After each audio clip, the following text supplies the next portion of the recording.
Pakistan's Shehbaz Sharif says ready for Pahalgam probe, but provokes India on Kashmir jugular vein amid escalating tensions with India.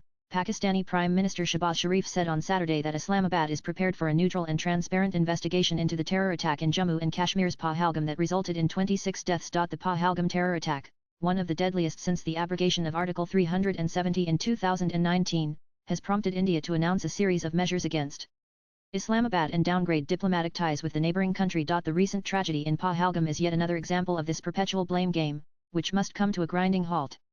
Continuing with its role as a responsible country, Pakistan is open to participating in any neutral, transparent, and credible investigation, Sharif said. Addressing a graduation event at the Pakistan Military Academy in Khyber Pakhtunkhwa's Kakal, the Pakistani PM said Muhammad Ali Jinnah had rightly declared Kashmir as a jugular vein of Pakistan.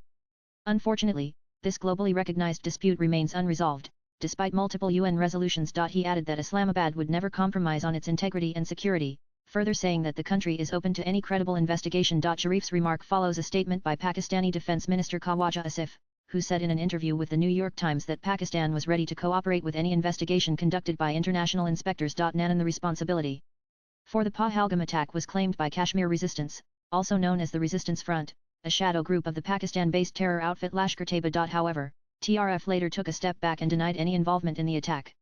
It came amid widespread protests by Kashmiris across the valley. Following the attack, India announced a raft of measures against Pakistan, including the suspension of the Indus Waters Treaty. New Delhi also announced the shutting down of the Integrated Checkpost ICP at Attari, the suspension of the SAARC visa exemption scheme to Pakistani nationals and the scaling down of top officials at the High Commission. Pakistan rejected India's move to suspend the Indus Waters Treaty, warning that any attempt to halt the flow of water would be considered an act of war. Nanan reacting to India's announcement of the suspension of the Indus Waters Treaty, Sharif warned that any attempt to stop, reduce and divert the flow of water belonging to Pakistan under the pact would be responded to with full force and might. No one should remain under any false impression and confusion. Swipe left for next video. The Indus rivers serve as a lifeline for Pakistan, supplying water to 80 of its agricultural land and supporting about 1/3 of the country's hydropower generation. Latest blogs.